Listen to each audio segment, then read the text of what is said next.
Дальше. Иногда бывает такая необходимость, чтобы у нас с вами переносился на новую строку какой-то текст. Ну вот на примере давайте вот этого текста посмотрим. Мы здесь ввели число, которое разделено для удобства пробелами. У нас есть миллионы, пробел тысячи, пробел единицы.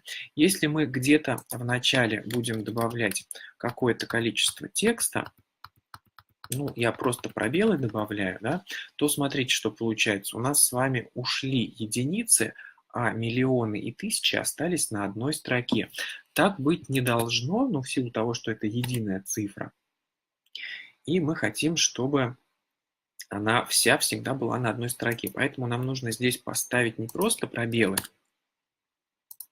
а пробелы неразрывные. Это как раз те пробелы, которые выглядят как пробелы, но при этом не дают перейти тексту по этому пробелу на разную строку.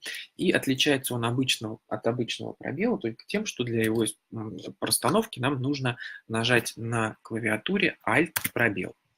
У нас добавляется самый обычный пробел, мы не видим никакой разницы.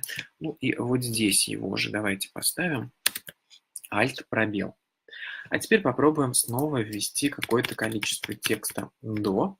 Вот видим пока что на одной строке, а теперь все перешло сразу на другую строку, не частями.